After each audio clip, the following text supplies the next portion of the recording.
Welcome once again, dear my beloved students of CFO course. আমরা গত ক্লাসে মূলত হচ্ছে যে 5-6 পর্যন্ত দেখিয়েছিলাম। এরপরে আপনি দেখলেন আমি কয়েকটা স্লাইড স্কিপ করলাম। এটা আসলে অত ইম্পর্টেন্ট না, বিকজ যেটি ইম্পর্টেন্ট আপনার সবচেয়ে প্র্যাকটিস বা যদি বলেন যে আপনাদের প্র্যাকটিক্যাল লাইফে বেশি লাগে সেই জিনিসগুলোই আমি আসলে এখানে কভার করার চেষ্টা করছি। তো সেই ধারাবাহিকতায় আপনারা একজন আমাকে গত ক্লাসে বলেছিলেন যে স্যার দরকার, আমার এটা বাংলাটা দরকার, সো বাংলাটা ইংরেজি দরকার, যেহেতু বাংলা আছে পরীক্ষায় ইংরেজি হবে, সো ইংরেজিতেও আপনাদের দিয়ে দিব, এটা জাস্ট বলে রাখলাম। So it's not a big deal, এটা আমাদের কাছে আছে, দুইটাই সমস্তটাই আমার কাছে আছে, সো আপনারা এটা পেয়ে যাবেন। সো এখন আমি এই সেকশনটা ইজ ভেরি ইম্পর্টেন্ট, বিকজ এই 11 নম্বর সেকশনটা আপনাদের হচ্ছে যে অলমোস্ট একটা চান্স আছে যে এখানে আপনার যে কোম্পানি নেম চেঞ্জের ক্ষেত্রে একটা 1 লাখ টাকার ফিও নিতে পারেন, কিন্তু কাজটা খুব কঠিন না। অনেকেই মনে করেন যে এই কোম্পানির নাম চেঞ্জটা is very difficult, rather difficult is to change the object clause. হ্যাঁ, এটা কিন্তু অবজেক্ট ক্লজ চেঞ্জ করা কঠিন, বাট নেম চেঞ্জটা অত কঠিন না। So let's start with the section 11। Section 11 বলা হচ্ছে যে কোম্পানি আইনের 11A কোম্পানির নাম পরিবর্তন এবং জরিমানা সম্পর্কে স্পষ্ট ধারণা দেওয়া হয়েছে। বর্তমানে নিবন্ধিত আছে বা তার সদৃশ্য কোনো নামের আবার নিবন্ধন হওয়া যাবে না। দ্যাট ইজ, ধরেন আমি যদি বলি স্কয়ার নামে, স্কয়ার ফার্মা বা স্কয়ারের নাম দিয়ে আর কোনো নতুন কোম্পানি আপনি পাবেন না, এটা ফর শিওর, বিকজ এটি হচ্ছে আপনার স্কয়ারের অলরেডি এস্টাবলিশড ব্র্যান্ড এবং এই নামই দেওয়া আছে, এখানে আর ফার্দার কিন্তু কোনো নাম হবে না। এরপরে আপনি আসেন যে যদি ভুলবশত অথবা অসাবধানতাভাবে পূর্বে সাদৃশ্য কোনো কোম্পানির নামের সাথে নিবন্ধন নিয়ে থাকে, তবে রেজিস্ট্রার নির্দেশে 120 দিনের মধ্যে পরিবর্তন করতে হবে। তার মানে হচ্ছে যদি কোনো কারণে আপনি ভুল করে চেয়েছেন, রেজিস্ট্রার দিয়ে দিয়েছে, এরকম ক্ষেত্রে যেটা হবে সেটা হচ্ছে আপনাকে চেঞ্জ করে ফেলতে হবে। চেঞ্জ না করলে এটি কিন্তু আলটিমেটলি হবে না, আপনাকে চেঞ্জ করতে হবে। এখন এই 120 দিনের যে চেঞ্জটা আপনি করবেন, এটি যদি আপনি করতে ব্যর্থ হন, যদি কোনো কারণে কোম্পানি এই নির্দেশ পালনে আপনি ব্যর্থ হন, তবে আপনাকে 500 টাকা করে অর্থদণ্ডে দণ্ডিত হবে, 500 টাকা। এবং সঙ্গে সঙ্গে যদি কোনো কর্মকর্তা এর সঙ্গে মানে যারা রিলেটেড কর্মকর্তা আছেন, তারা যদি এটা আদেশ পালনে ব্যর্থ হয়, অর্থাৎ নাম চেঞ্জের আদেশ পালনে ব্যর্থ হয়, তবে তাকে 100 টাকা করে জরিমানা দিতে হবে প্রতিদিনের জন্য। সো কোম্পানির জন্য প্রতিদিন হচ্ছে 500 টাকা এবং ইন্ডিভিজুয়ালের জন্য এমডি সিও এর জন্য হচ্ছে 100 টাকা করে। এখন যদি এই স্লাইডটার সামারিটা বলি, একদম যেহেতু ইম্পর্টেন্ট স্লাইড জন্য দুইবার বলছি, নরমালি যেটা ধরা হয় সেটা হচ্ছে যে আপনারা কেউ নাম পাবেন না। দ্যাট ইজ হচ্ছে নরমালি বলা হচ্ছে যে এক্সিস্টিং কোনো কোম্পানির নামের সাথে সাদৃশ্যপূর্ণ কোনো নাম আপনি নরমালি পাবেন না। এখন কোশ্চেন হচ্ছে নামটা আপনি পেয়ে গেছেন ভুল করে বা কোনোভাবে হয়ে গেছে, যদি ভুল করে হয়ে থাকে অবভিয়াসলি আপনাকে এই নামটাকে চেঞ্জ করার জন্য আরজেসির রেজিস্ট্রার আপনাকে বলবে, নির্দেশনা দিবে। এবং এই যখনই এটা ধরা পড়লো যে আপনি স্কয়ারের ভুলে কোনো কারণে স্কয়ারের নাম অথবা আকিজের নাম বা এরকম যে কোনো নামের পেয়ে গেছেন, অথবা আপনি আরো কতগুলো কন্ডিশন আছে আমি পরের স্লাইডে বলবো, সেটি হচ্ছে জাতিসংঘের নাম আছে কোনো, ধরেন ইউএন মিশনের ইউএন গ্রুপ বা ওয়ার্ল্ড ব্যাংক গ্রুপের কোনো নামের সাথে নাম আছে, অথবা আপনি বাংলাদেশ বা দেশ সংশ্লিষ্ট কোনো নাম আছে, এরকম কোনো জিনিস হবে না। এর বাইরে যেটা হয় সুপারলেটিভ ডিগ্রি দিয়ে, ধরেন বেস্ট, কোনো কারণে দু একজন পেয়েছে, কোম্পানির নাম পায়নি, ব্র্যান্ডটা পেয়েছে, বাট কোম্পানির নাম বেস্ট, সুপ্রিম বা এরকম হওয়ার কথা না যৌক্তিকভাবে, তারপরেও কিছু এক্সেপশন আছে, বা নরমালি আপনারা জানেন যে কোনোভাবে কিন্তু এটি হয় না। এখন ধরেন কোনো কারণে আপনি ভুলে নামটা পেয়ে গেছেন, সো নাম যদি আপনি পেয়ে যেয়ে থাকেন, তাহলে অবভিয়াসলি আপনাকে যেটা করতে হবে, এই নামটা 120 দিনের ভিতরে পরিবর্তন করতে হবে। যদি পরিবর্তন করতে আপনি ব্যর্থ হন, তবে প্রতিদিনের জন্য কোম্পানিকে 500 টাকা এবং এর প্রতিটা কর্মকর্তা যারা এর জন্য দায়িত্বপ্রাপ্ত তাদের 100 টাকা করে দিতে হবে। এখন কি কি ক্ষেত্রে সরকারি গেজেটের দ্বারা মানে অনবকৃত ঘোষিত কোম্পানির নামের ক্ষেত্রে সরকারি লিখিত পূর্ব অনুমতি ব্যতিরিক্ত নাম নেওয়া যাবে না। ধরেন গভর্নমেন্টের কোনো ministry of finance, ministry of education, হ্যাঁ, এই আইসিটি মিনিস্ট্রি এরকম কোনো গভর্নমেন্টের কোনো সংস্থার নাম নিয়ে কোনো কোম্পানি করা যাবে না। যেমনটা আমি বলছিলাম জাতিসংঘ বা জাতিসংঘের সহায়ক সংস্থার নামে কোনো মিল রেখে কোনো নাম নিবন্ধন নেওয়া যাবে না। কোম্পানি আইনের বিশেষ সিদ্ধান্ত বলে এবং রেজিস্ট্রারের অনুমতিক্রমে নাম পরিবর্তন করা যাবে, এবং কোম্পানির বিশেষ সিদ্ধান্ত বলে এবং রেজিস্ট্রারের অনুমতি নিয়ে নাম পরিবর্তন করা যাবে। নিজে নাম চেঞ্জ করলেন, আপনি কোনো ভুল করেন নাই, বাট কোনো কারণে আপনার নামটা চেঞ্জ করবেন। যেমন আমি কাজ করেছি শান্তাতে, আমি যখন কাজ করতাম শান্তার, I was the head of finance, তো নামটা ছিল শান্তা প্রপার্টিজ লিমিটেড, এসপিএল বলা হতো, পরবর্তীকালে নাম রাখা হয়েছে শান্তা হোল্ডিংস লিমিটেড। আপনি নিজে ভলান্টারি নাম চেঞ্জ করতে চাইলে নাম চেঞ্জ করতে পারবেন, বাট এই নাম চেঞ্জ করার একটা মেথড আছে, সেই মেথডটা আমি একটা ভিডিও এখনই আপনাদের দেখাবো আমার আগের সেশনের। It will B a very good video, এই কারণে আর রিপিট না করে ওটা আপনারা কয়েক মিনিট দেখলেই পুরোটা বুঝে ফেলবেন, বিকজ ওখানে সামারি করা আছে। তারপর বলা হচ্ছে যে কোম্পানির নাম পরিবর্তন হলে এর অধিকার বা দায় দায়িত্ব পরিবর্তন হয় না, অর্থাৎ কোম্পানি নাম চেঞ্জ হলো শান্তা প্রপার্টিজ এর কাছে, শান্তা প্রপার্টিজ বা এসপিএল এর কাছে আপনি টাকা পাবেন 10 লাখ টাকা, এটা শান্তা হোল্ডিং হলে মাপ পেয়ে যাবে এরকম বিষয়টা না, ঠিক আছে। সো আরেকটা আছে, কোন কোম্পানি নির্ধারিত ফিস প্রদানে করে রেজিস্ট্রারের নিকট কোন নামের ব্যাপারে তথ্য সংগ্রহের জন্য আবেদন করতে পারবে এবং রেজিস্ট্রার 30 দিনের মধ্যে তা সরবরাহ করবেন। মানে আপনি এখন নামের জন্য, আমরা জানি একটা নাম সিলেক্ট করতে চাইলে সেই সিলেক্টের জন্য 200 টাকা ফিস এবং 30 টাকা ভ্যাট, 230 টাকা দিয়ে একটা নাম নেওয়া যায় এবং এটা আপনার নামটা ভ্যালিড থাকে। সো আমি এরপরে সংঘস্মারক, অর্থাৎ আপনার হচ্ছে যে সংঘস্মারকের অন্য গুলো চেঞ্জের কথা বলবো, তার আগে এই 11 সেকশন, দ্যাট ইজ এ নাম এবং নাম পরিবর্তন, এই সংশ্লিষ্ট কোনো কোশ্চেন আপনাদের কাছে আছে কিনা, প্লিজ কোনো কোশ্চেন আছে কিনা বলেন কাইন্ডলি।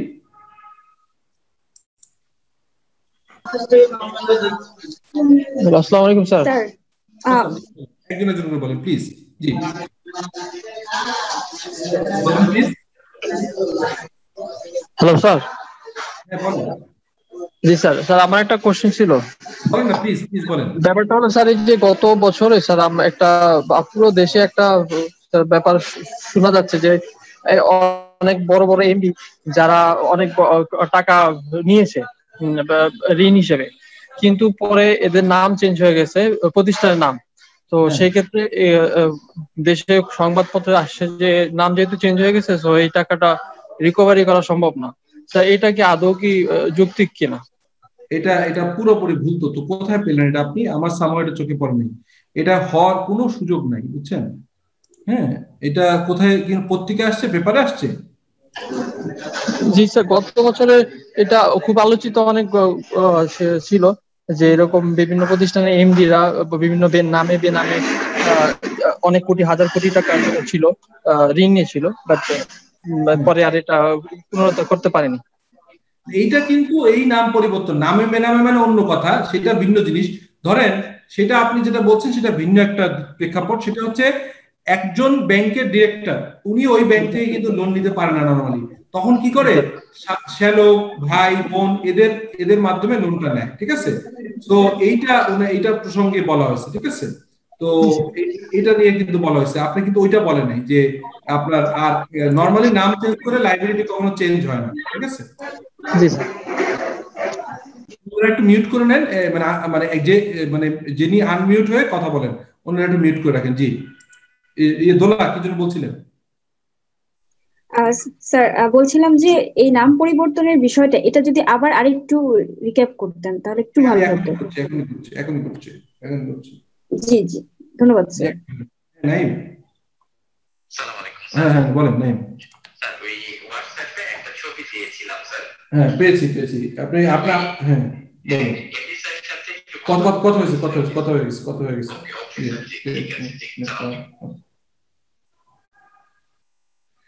আমি দোলা, শোনা যাচ্ছে আমাকে? জি স্যার, শুনতে পাচ্ছি। ওকে ঠিক আছে। সরি, একটা ফোন আসছিল, জাস্ট a minute। আমি আপনাদেরকে ক্লিয়ার করছি, আপনি যেটা বলছেন ওইটা আমি একটু ক্লিয়ার করার চেষ্টা করছি, বিকজ এখানে কিন্তু ইন্টারেস্টিং এবং এটা কিন্তু খুব ইম্পর্টেন্ট। হ্যাঁ, কোনো সুযোগ নাই যে এটাকে অ্যাভয়েড করার। এই সেকশনটা এবং কয়েকটা সেকশন আছে, আমি পরের যে 2টা ক্লাস দিব আজকে এবং পরের আরো 2টা ক্লাস, এই 3টা ক্লাসের ভিতরে খুব ইম্পর্টেন্ট এবং এটা কোনোভাবেই কিন্তু আপনার অ্যাভয়েড করার সুযোগ নেই, এটাকে আপনাকে ভালো করে শিখতেই হবে। সো যে কারণে আমি এখন আপনাদেরকে ওইটাতে যাচ্ছি, যে ভিডিওটা দেখলে আই হোপ যে আরেকটু ক্লিয়ার হবে। আর তারপরে কোনো কোশ্চেন থাকলে আমি আবার বলবো। নেম চেঞ্জ,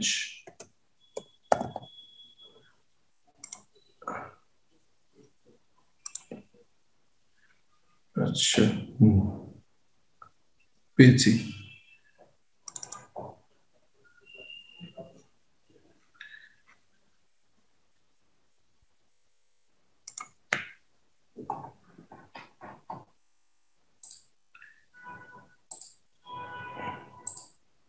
আর কারো কোনো কোশ্চেন আছে? আসসালামু আলাইকুম স্যার, ভালো স্যার? কি ভালো আছে, বলেন প্লিজ।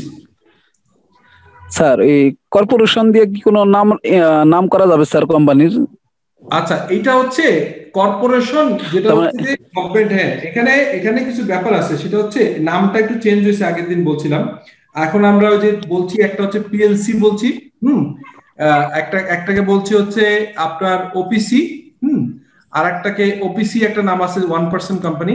সেকেন্ড আরেকটা আমরা বলছি হচ্ছে যে যেটাকে আমরা বলছি ওপিসির বাইরে, সেকেন্ড বলছি হচ্ছে প্রাইভেট লিমিটেড কোম্পানি বা প্রাইভেট কোম্পানি, আর পাবলিক লিমিটেড কোম্পানিকে পিএলসি বলছি। এই তিনটা হচ্ছে নরমালি আসার কথা। আর এই যে আপনি কর্পোরেশন যেটা বলছেন, বাংলাদেশের ক্ষেত্রে আসলে কর্পোরেশন কনসেপ্টটা নাই, এটা গভর্নমেন্টের প্রজেক্টগুলো সম্পর্কে কনসেপ্ট বলা হয়, বুঝছেন? আচ্ছা ঠিক আছে স্যার। আমি এখন আপনার এটা শেয়ার করতে, আবার একটু স্ক্রিনে যে আমি শেয়ার করে দিচ্ছি। ডিয়ার স্টুডেন্টস এবং সুধী দর্শক, আসসালামু আলাইকুম ওয়ান্স अगेन। সো এখন যে বিষয়টা নিয়ে কথা বলবো, এটা আমার বিবেচনায় যদি আমি ইম্পর্টেন্স দেই, প্রথম 5টা ইম্পর্টেন্ট ইস্যুর ভিতরে একটা পড়ে যাবে, বিকজ গ্লোবালাইজেশনের এই যুগে আমাদের বিজনেসকে বড় করতে হয়। আমরা দেখি যে অনেক ক্ষেত্রেই আজ থেকে 15-20 বছর আগে শুরু করেছেন ছোট্ট করে, সেসব প্রোপাইটার কোম্পানিগুলোর প্রোপাইটারশিপ। এটা কি দেখা যায় এখন? জি স্যার, শোনা যাচ্ছে এবং দেখাও যাচ্ছে। হ্যাঁ, দেখা যাচ্ছে এবং শোনা যাচ্ছে স্যার। জি স্যার। ক্ষেত্রে কিছু রেস্ট্রিকশন আছে। প্রাইভেট লিমিটেড কোম্পানির ক্ষেত্রে সেই রেস্ট্রিকশন গুলোকে রিমুভ করার জন্য অনেক কোম্পানি প্রাইভেট থেকে পাবলিকে কনভার্ট হয়। আর যদি লিস্টিং বলে থাকি, আমরা যদি বলি যে এটা স্টক মার্কেটে লিস্টিং হবে, সেক্ষেত্রে তো আসলে প্রাইভেট লিমিটেড কোম্পানির কোনো সুযোগ নাই। সো অটোমেটিকলি পাবলিকে কনভার্ট করতে হয়। সো এই প্রাইভেট লিমিটেড কোম্পানিকে পাবলিকে কনভার্ট করার যে নিয়মগুলো, এটা আসলে কোম্পানি অ্যাক্টে বলা আছে, বাট এটাকে আরো একটু প্র্যাকটিক্যালি কি হয়, প্রসেসটা কি, হ্যাঁ, এই বিষয়গুলো নিয়ে আমরা ডিটেইল আলাপ করব। তো লেট আস স্টার্ট উইথ শর্টটা, এটা আপনার সুবিধা হবে, এটা একবারে ক্লিস্কি করা আছে অনেক। সুধী দর্শক, আমরা আলাপ করছিলাম কোম্পানি আইনের বিভিন্ন বিষয় সম্পর্কে, এবং আমরা আলাপ করেছিলাম যে কোনো কোম্পানি যদি ভুলবশত অথবা অজ্ঞাত সারে কোনো ভুল নাম ব্যবহার করে থাকেন, সেক্ষেত্রে রেজিস্ট্রার তার ডিসক্রিশনারি পাওয়ারে 120 দিনের নোটিশ দিয়ে নামটি পরিবর্তন করবার জন্য নির্দেশ প্রদান করতে পারেন। আজকের ভিডিওতে আমরা আলাপ করব যেটি আমরা সাধারণত দেখে থাকি, বিভিন্ন কোম্পানি তার ব্যবসায়ের প্রয়োজনে কোম্পানির নাম পরিবর্তন করে থাকে। একটি প্র্যাকটিক্যাল এক্সাম্পল আপনাদের সঙ্গে শেয়ার করতে চাই। একসময় আমি জব করতাম শান্তা প্রপার্টিজে, I was head of finance over there. So তখন কোম্পানির নাম ছিল 2008-9 সালে শান্তা প্রপার্টিজ লিমিটেড। পরবর্তীকালে কোম্পানির ম্যানেজমেন্ট বোর্ড অফ ডিরেক্টর যখন মনে করলেন যে এই শান্তা প্রপার্টিজের থেকে ব্যবসায়ের প্রসারের জন্য, ব্যবসায়ের কোম্পানির ব্র্যান্ডিং এর জন্য এই কোম্পানির নাম আরেকটু ওয়াইড স্প্রেড করার জন্য তাদের নামটি শান্তা হোল্ডিংস লিমিটেড করার প্রয়োজন হলো। সো এরকম অনেক উদাহরণ আমরা দিতে পারবো, যেসব কোম্পানি তার নিজস্ব প্রয়োজনে ব্যবসায়ের সম্প্রসারণ অথবা ব্র্যান্ডিং এর জন্য নাম পরিবর্তন করে থাকে। সেক্ষেত্রে উল্লেখযোগ্য যে নামটি নতুন নেওয়া হচ্ছে, সেই নামের সঙ্গে সঙ্গে register of joint stock company যে আমরা জানি যে পুরনো নামের রেকর্ডটিও থাকে, এবং এক্ষেত্রে কোম্পানির দায় অথবা লায়াবিলিটি অথবা এর আইনি অন্যান্য কার্যক্রম, কোনো কোম্পানির নামে যদি মামলা থাকে অথবা কোম্পানি যদি কোনো অন্য অর্গানাইজেশন বা ব্যক্তির নামে মামলা করে থাকেন, সেসব ক্ষেত্রে পুরাতন নাম অথবা নতুন নাম এর ক্ষেত্রে কোনো কনফ্লিক্টিং হবে না। অবভিয়াসলি আগের নামে যেসব মামলা যেসব কার্যক্রম ছিল নতুন কোম্পানির নামে সিমিলার ভাবেই আমরা প্রয়োগ দেখতে পাবো। এখন আমি পদ্ধতিগুলো নিয়ে আলাপ করতে চাই। পদ্ধতির শুরুতে আমরা জানি যে যেহেতু ভলান্টারি লেভেলে অবভিয়াসলি একটা অর্গানাইজেশনের বোর্ড প্রাইমারি ভাবে ঠিক করবে। তো ধরা যাক একটি কোম্পানির নাম ছিল XYZ লিমিটেড, পরবর্তীকালে ওই কোম্পানির বোর্ড অফ ডিরেক্টরস অথবা কোম্পানির শেয়ার হোল্ডারগণ মনে করলেন যে এটির নাম হওয়া উচিত XYZ হোল্ডিংস লিমিটেড। সেক্ষেত্রে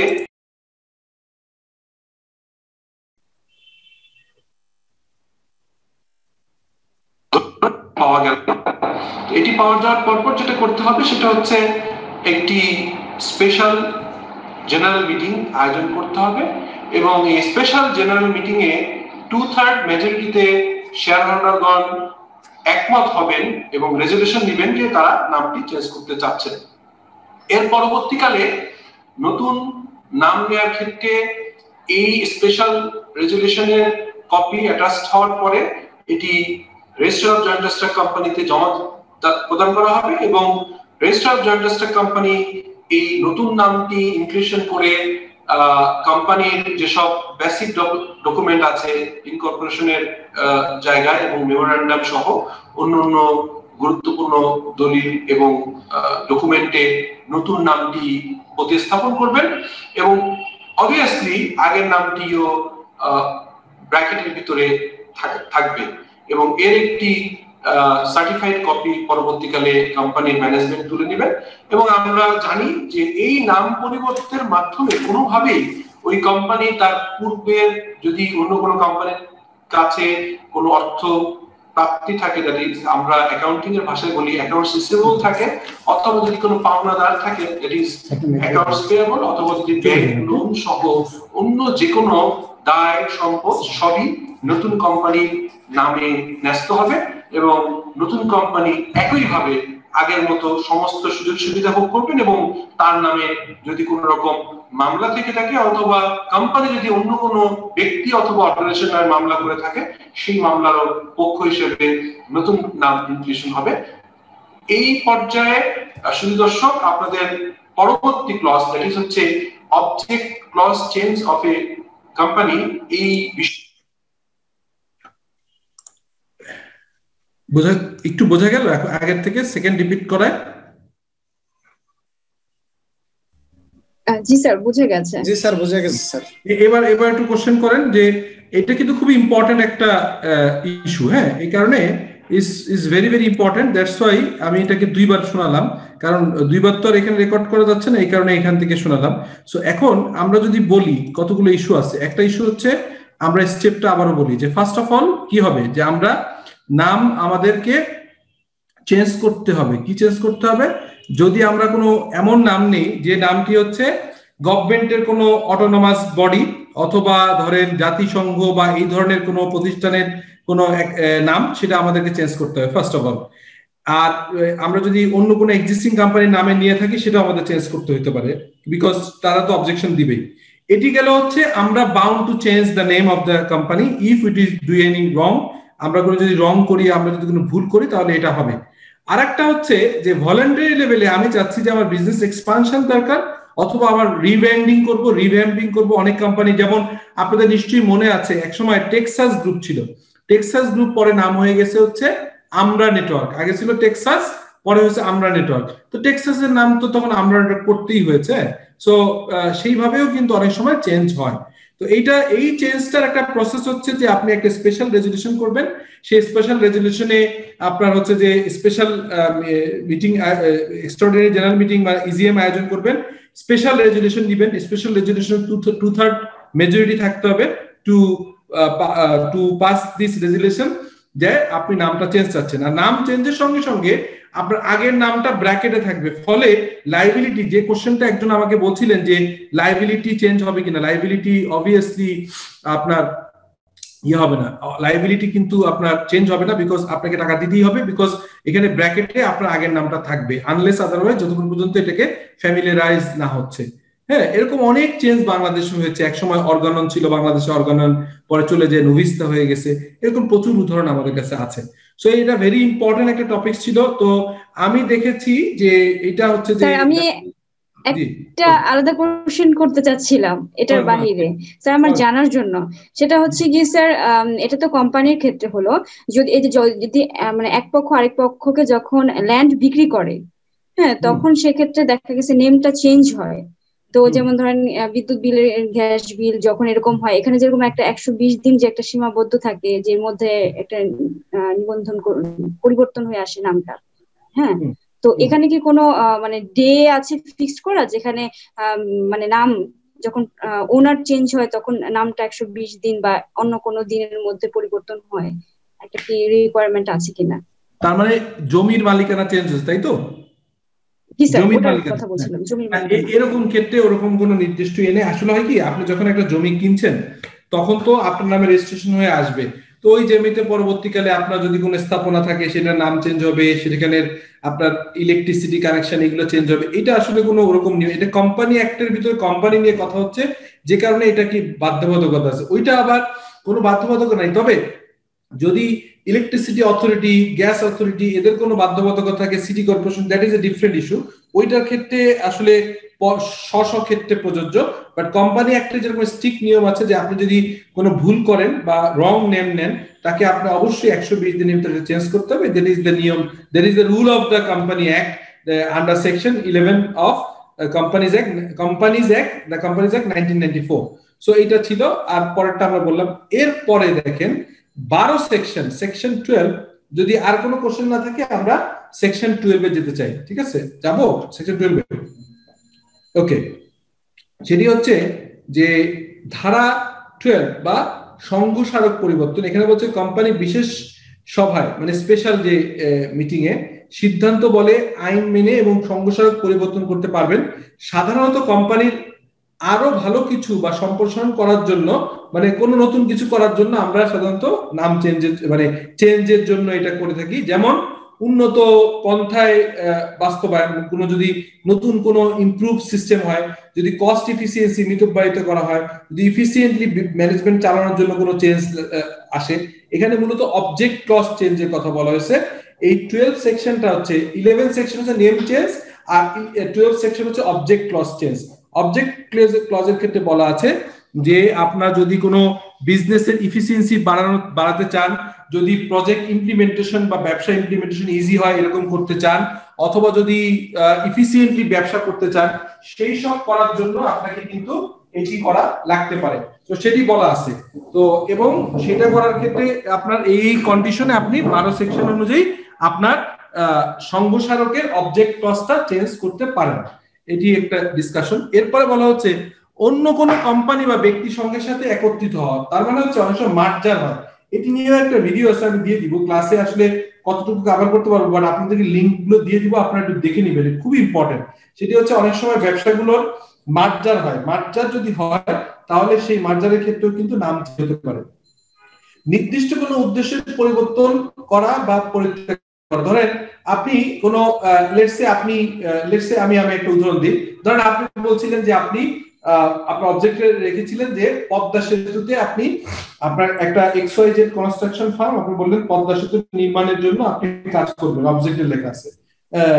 তো এখন কোনো কারণে পদ্মা সেতুর কাজটা পান নাই বা অন্য বা কাজ শেষ হয়ে গেছে, তখন আপনি চাইলে এটা অবজেক্টে বাদ দিতে পারেন। যদিও অনেক ক্ষেত্রে অবজেক্ট বেশি থাকলে তো কোনো ক্ষতি নেই, কিন্তু এমন যদি হয় যে হচ্ছে যে আপনি এমন একটা বিজনেস রেখেছেন যেটি আইন বলে এখন আর বাংলাদেশে মানে এটাকে ভ্যালিড না। Let's say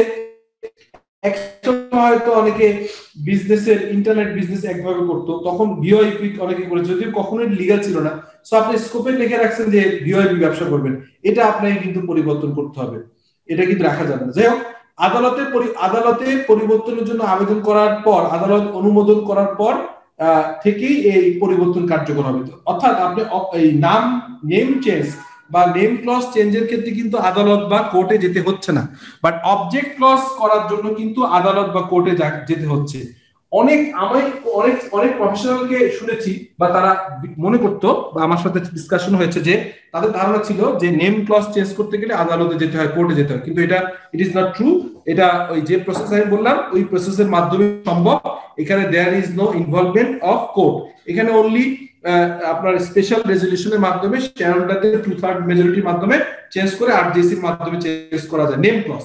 but object clause change করতে গেলে আপনাকে কোর্টে যেতে হয়। সো সেই কথাই বলা হয়েছে। এখানে বলা হয়েছে তবে আদালত এ ধরনের অনুমোদন দেওয়ার পূর্বে কোম্পানির হতে এই মর্মে প্রত্যয়ন দিতে হবে যে পরিবর্তনের ফলে কোম্পানির ডিবেঞ্চারধারী বা পাওনাদারদের কোনরূপ ক্ষতির সম্মুখীন হবে না এবং তাদেরও যথাযথভাবে নোটিশ প্রেরণ করে তাদের পাওনা দাবি এবং দাবির বিপরীতে জামানত দেওয়া হয়েছে। আই মিন এখানে বলার চেষ্টা করা হয়েছে যে এই সেকশনটার উদ্দেশ্য হচ্ছে যদি কোর্টের কাছে আপনি অবজেক্ট ক্লজ চেঞ্জ করতে চান তাহলে কোর্ট আপনাকে বলবে যে আপনি এই মর্মে আমাকে নিশ্চয়তা দেন যে এই অবজেক্ট ক্লজ চেঞ্জের মাধ্যমে আপনার কোনো শেয়ার হোল্ডার ক্ষতিগ্রস্ত হবে না, কোনো ডিবেঞ্চার হোল্ডার ক্ষতিগ্রস্ত হবে না, কোনো পাওনাদার ক্ষতিগ্রস্ত হবে না। যদি পাওনাদার ক্ষতিগ্রস্ত হয় তাহলে কোর্ট এটাকে অ্যাপ্রুভাল দিবে না। ঠিক আছে, আমরা কি এটা বুঝতে পারলাম এটা সেকশনটা? জি স্যার, বুঝতে পেরেছি। ওইটা থেকে তো এটা আরো সহজ। এটা সহজ, কিন্তু এটা আমার প্রসেসটা ডিটেইল আছে। এটা তো আসলে বইয়ের ভাষা। আমি আপনাদেরকে এখন ভিডিওটা দেখাবো না, ইন্টারনেটের প্রবলেম, আপনাদের সময় লাগে। আমি এই ক্লাস শেষেই আপনাদের যতগুলো ব্যাচ আছে সেই ব্যাচে অবজেক্ট ক্লজ চেঞ্জ করার আইনের কোর্টে কিভাবে যেতে হবে, কি করতে হবে, ডিটেইল একটা ভিডিও আছে। আমি রিকোয়েস্ট করবো ভিডিওটা 2 বার দেখবেন, এটা আপনাদের অনেক কাজে দিবে আমি শিওর। এবং এইগুলো রাখবেন, আপনাদের ডাউনলোড করে ফাইলে রেখে দিবেন উইথ দ্য টেক্সটে কিন্তু সহজ করে বলা আছে, বাট প্রসেসটা কিন্তু এত সহজ না। এজিএম এই আপনার সংঘ স্মারকের আপনার যেটা মেমোরেন্ডামের আপনার অবজেক্ট ক্লজ চেঞ্জ করতে গেলে কি কি করতে হবে এবং কোর্টে যে কিভাবে আপিল করবেন, কোর্ট কিভাবে দিবে, পত্রিকায় নোটিশ দিতে বলবে, এই প্রসেসটা আপনার কোম্পানি একটা ডিটেইল বলা নাই, বাট কোর্ট এবং আদার আইনে ক্লিয়ার বলা আছে।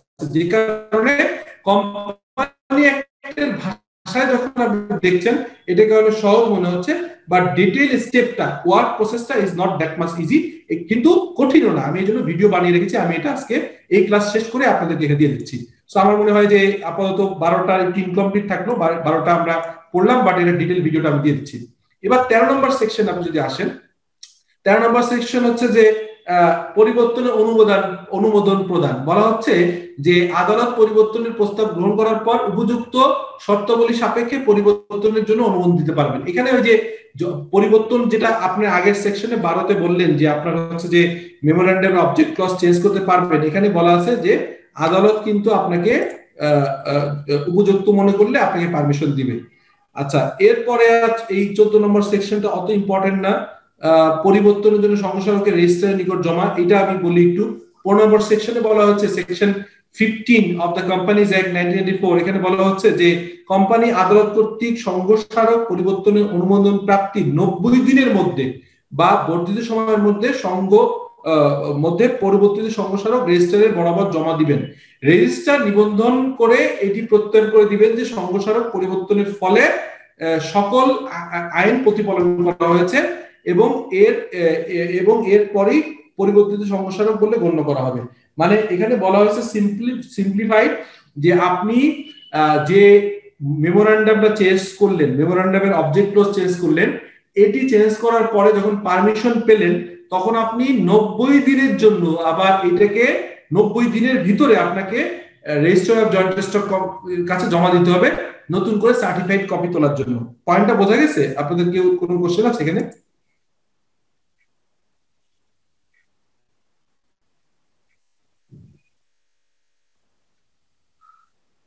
কোনো কোশ্চেন?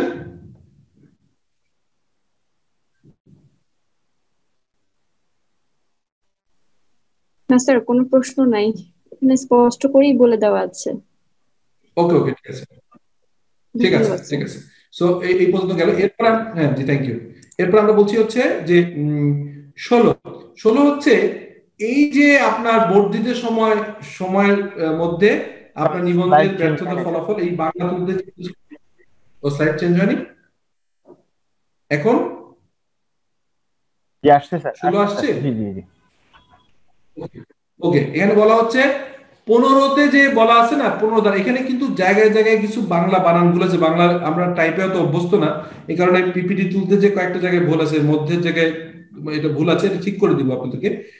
আচ্ছা, ধারা 15 বিধানাবলী অনুসারে যদি কোম্পানি নির্দিষ্ট সময়ের মধ্যে পরিবর্তিত সংঘস্মারক নিবন্ধন করতে না পারেন, অনুমোদনের আবেদন এবং তথ্য সমুদয় কার্যকরী সম্পূর্ণ অকার্যকর বলে গণ্য হবে। তবে কোম্পানি যদি উক্ত সময়ের পরবর্তী 30 দিনের মধ্যে উপযুক্ত কারণ দেখিয়ে আবেদন পেশ করতে পারেন, তবে তা পুনর্জীবিত হবে। মানে ওই যে আপনি অবজেক্ট ক্লজ চেঞ্জ করলেন, চেঞ্জ করার জন্য 15 নম্বর সেকশনে বলা আছে যে আপনি 90 দিনের ভিতর registrar of joint stock company যেটা জমা দিবেন নতুন করে, এটার কপিটা অনুমোদনের জন্য এবং সার্টিফাইড কপি নেওয়ার জন্য।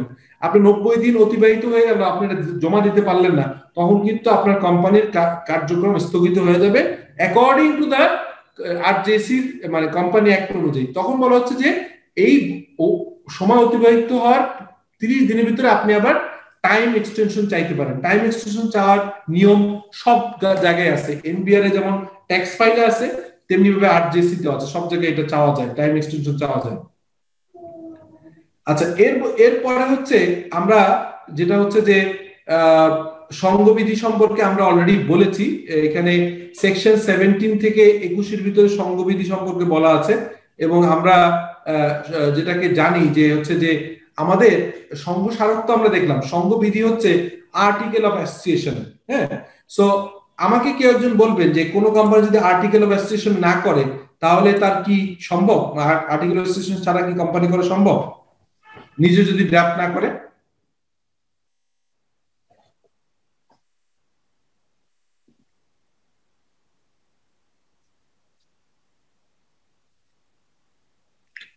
যদি কেউ নিজে চেঞ্জ মানে আর্টিকেল ড্রাফট না করে তাহলে শিডিউল 1 যেটা কোম্পানি অ্যাক্টে যে শিডিউল 1 আছে, শিডিউল 1টাকে কিন্তু তারা নিতে পারবে।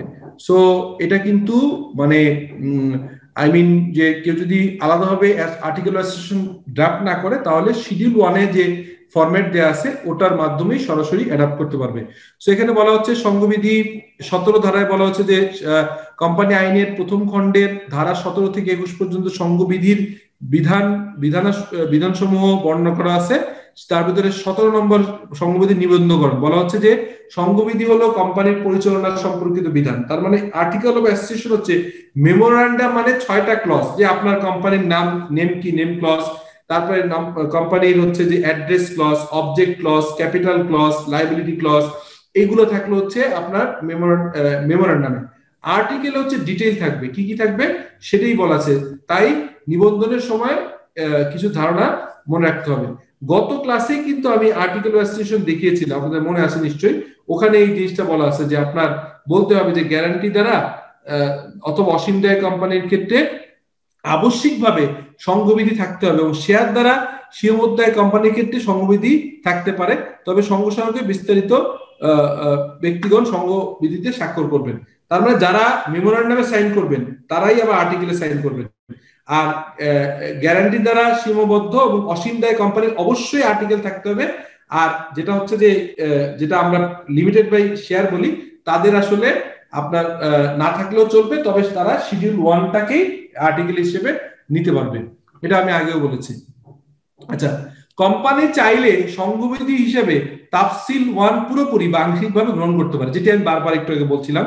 এবং তবে সংঘবিধিতে যাই থাকুক না কেন, কোন পাবলিক কোম্পানি তফসিলের 1 থেকে 56, 66, তারপর হচ্ছে 71, 78, 79, 80, 81, 82, 85, 95, 97, 105, 108, 112, 113, 114, 115 এবং 116 এইগুলো মানে অবশ্যই তাদের নিতে হবে। এবং প্রাইভেট কোম্পানির ক্ষেত্রে বিধান হচ্ছে 78, 79, 80, 81, 82। তার মানে আরেকবার রিক্যাপ করি, যেটা হচ্ছে আমাদের বলা হচ্ছে যে আর্টিকেল অফ অ্যাসোসিয়েশন করতে হবে যারা হচ্ছে আনলিমিটেড লায়াবিলিটি কোম্পানি অথবা লিমিটেড বাই গ্যারান্টি কোম্পানি, তাদের আর্টিকেল থাকতে হবে। প্রাইভেট এবং আদার প্রাইভেট লিমিটেড কোম্পানির ক্ষেত্রে আপনার আলাদাভাবে আর্টিকেল অ্যাসোসিয়েশন ড্রাফট না করলেও চলবে, কিন্তু বলা হচ্ছে তারা সরাসরি পূর্ণাঙ্গভাবে তফসিল 1 অর্থাৎ শিডিউল 1 নিতে পারবে। কিন্তু যদি কেউ পার্সিয়াল নিতে চায় তাহলে বলা হচ্ছে যে পাবলিক লিমিটেড কোম্পানি থেকে 1 থেকে 56 এবং এই যে 66 থেকে 116 পর্যন্ত স্পেসিফিক কিছু সেকশন তাদের নিতে হবে। আর প্রাইভেট লিমিটেড কোম্পানির ক্ষেত্রে, অনলি প্রাইভেট লিমিটেড কোম্পানির ক্ষেত্রে হচ্ছে 78, 79, 80, 81, 82 এটা আপনার বাদ যাবে, এটা তার দরকার হবে না। ঠিক আছে? আচ্ছা, গ্যারান্টি দ্বারা সীমিত দায় এবং অসীম দায় কোম্পানির শেয়ার মূলধন থাকলে নিবন্ধিত শেয়ার মূলধনের পরিমাণ সংবিধিতে উল্লেখ থাকতে হবে। আর গ্যারান্টি দ্বারা সীমিত দায় এবং অসীম দায় কোম্পানির ক্ষেত্রে শেয়ার মূলধন না থাকে তবে যতজন সদস্য নিবন্ধন করার জন্য আবেদন করেছে তাদের সংখ্যা সংবিধিতে উল্লেখ থাকতে হবে এবং রেজিস্ট্রার তারই ভিত্তিতে নিবন্ধনের জন্য ফিস ধার্য করবেন। যখন মানে আপনার লিমিটেড বাই শেয়ার, এখানে তো শেয়ার ক্যাপিটাল থাকবেই, বাট সীমিত দায় মানে অসীম দায় এবং গ্যারান্টি দ্বারা সীমিত দায় কোম্পানির অনেক সময় পেইড আপ ক্যাপিটাল থাকতেও পারে, নাও থাকতে পারে। না থাকলে কোনো কোশ্চেন নেই, বাট থাকলে এটা লিখে দিতে হবে। না থাকলে রেজিস্টার ফিটা হচ্ছে যে কত টাকা ফি হবে এটা, কারণ ফিটা ডিপেন্ড করে হচ্ছে পেইড আপের উপরে। পেইড আপ না থাকলে রেজিস্টার হচ্ছে এখানে একটা ফিস ধার্য করে দিবেন। আচ্ছা, 18 নম্বর সেকশনে তফসিল 1 এর প্রয়োগের কথা বলছে। এটা আসলে অতটা ইম্পর্টেন্ট, আপনারা দেখে নিয়ে এই স্লাইডটা আমি লুইনকে বলবো কালকে দিয়ে দিতে। আর সংঘবিধিতে স্মারক করবে কারা? সংঘবিধিতে স্বাক্ষর করবে তারাই যারা হচ্ছে সংঘ স্মারক, অর্থাৎ মেমোরান্ডাম অফ অ্যাসোসিয়েশনে যারা সাইন করবে তারাই আবার আর্টিকেল অফ অ্যাসোসিয়েশনে সাইন করবে এবং 2 জন সাক্ষী এখানে প্রয়োজন হবে। আমি দেখিয়েছিলাম আগের দিন যে 2 জন সাক্ষী প্রয়োজন হয়। সো আমার মনে হয় যে এই রিলেটেড আমরা নেক্সট দিনে হচ্ছে এখানে খুব বেশি ইম্পর্টেন্ট সেকশন আর নাই, আমি এগুলো আসলে অতটা ইম্পর্টেন্ট না। আমি নেক্সট দিনে আপনাদেরকে মানে অলাভজনক কোম্পানি যেটা হচ্ছে এইটা 28 নম্বর সেকশনটা একটু বলে নেই, 28 এবং 29 বলে আমার মনে হয় নেক্সট দিনে আমরা 28 এবং 29 একটু বলবো। বলার পরে আমরা নেক্সট দিনের ক্লাসে হচ্ছে ওই আপনার যেটাকে হচ্ছে যে আদার যে ইম্পর্টেন্ট আছে যেমন মিটিং, এজিএম, বোর্ড মিটিং, এই সংশ্লিষ্ট বিষয় পড়াবো, আর ডাইরেক্টর পড়াবো এবং উইন্ডিং আপ, এই 3টা জিনিস পরপর থাকবে। সো এখন আমরা সেকশন 29 পড়ছি। সেকশন 29 এ বলা হচ্ছে যে গ্যারান্টি দ্বারা সীমিত দায় কোম্পানির বিধান। সেটা বলা হচ্ছে যে গ্যারান্টি দ্বারা সীমিত দায় কোম্পানি যদি শেয়ার মূলধন না থাকে এবং সংঘস্মারক বা সংঘবিধির কোনো বিধান বলে বা কোম্পানির কোনো সিদ্ধান্ত বলে কোনো ব্যক্তিকে সদস্য না হওয়া ব্যতীত মুনাফার কোনো অংশ প্রদান করতে পারবে না। তার মানে পেইড আপ ক্যাপিটাল থাক বা না থাক, কোনো ব্যক্তি যদি এখানে শেয়ার হোল্ডার না হয় তাকে কোনো প্রফিট দেওয়া যাবে না। গ্যারান্টি দ্বারা সীমিত দায় কোম্পানির সংঘস্মারক বা সংঘবিধিতে বা সিদ্ধান্তে যদি কোনো রকম বিধান থাকে উক্ত কোম্পানি গৃহীত উদ্যোগের শেয়ার বা মানে শেয়ার বা স্বার্থ অধিকার রূপে বিভক্ত করা হয়েছে বিবেচনা করা হবে এবং তবে এই উদ্যোগকে সুনির্দিষ্ট সংখ্যক টাকার অঙ্কে শেয়ার বা প্রকাশিত না হওয়া সত্ত্বেও উক্ত কোম্পানির শেয়ার মূলধন হিসেবে গণ্য হবে। মানে এই কথাটার মূল কথা দাঁড়িয়েছে, আপনাদেরকে ক্লিয়ার করি, সেটি হচ্ছে বাংলাটা বা ইংরেজিটি কঠিন বাট সহজ ভাষা হচ্ছে যে আমরা কোম্পানি যেগুলো দেখি, আপনাদের নিশ্চয়ই মনে আছে যে কোম্পানি কতগুলো হয়। প্রথম হচ্ছে যে লিমিটেড লাইবিলিটি কোম্পানি, যেটাকে আমরা বলছি যে লিমিটেড বাই শেয়ার, তারপরে বলছি এটাকে private limited by share, public limited company by share. এরপরে বলা হচ্ছে যে সীমিত দায়, তার মানে হচ্ছে যে অসীম দায় না, বাট একটা মানে সীমিত দায় তো আমরা বললাম। আর অসীম দায় হচ্ছে যার কোনো লিমিট নাই, যত টাকা লস হবে সব টাকাই আপনাকে দিতে হবে। আর একটা বলা হচ্ছে গ্যারান্টি দ্বারা দায়। গ্যারান্টি দ্বারা দায় কি মানে হচ্ছে যে আপনি বললেন যে আমার 10 লাখ টাকা পর্যন্ত আমি দায় দায়িত্ব নিব, 20 লাখ টাকা মতো দায় দায়িত্ব নিব, দিস ইজ কল্ড গ্যারান্টি দ্বারা সীমিত দায় কোম্পানি। সো এই কোম্পানিগুলোর আপনার আর্টিকেলে হচ্ছে যে লেখা থাকবে যে আপনার শেয়ার হোল্ডাররা প্রফিট পাবে, শেয়ার হোল্ডারের বাইরে নরমালি পাওয়ার কথা না, সেই বিষয়গুলো এখানে বলা আছে। এই সেকশনগুলো আসলে অত বেশি ইম্পর্টেন্ট না। এরপরে হচ্ছে 29 সেকশন সম্পর্কে আমরা বললাম। সো আমার মনে হয় যে আজকে সোফার আমরা যে ডিসকাস করলাম, যদি কোনো কোশ্চেন থাকে ইউ ক্যান আস্ক। আমরা নেক্সট দিনে যেটা করব সেটি হচ্ছে যে বোর্ড অফ ডিরেক্টরের মিটিং, অ্যানুয়াল জেনারেল মিটিং করব। এরপরে থাকবে হচ্ছে অ্যামালগামেশন নিয়ে একটু কথা বলবো, মানে মার্জার নিয়ে একটু কথা বলবো, উইন্ডিং আপ। এটি মোটামুটি আমাদের সিলেবাস কভার হবে। সো কোনো কোশ্চেন থাকলে please you are free to ask any question.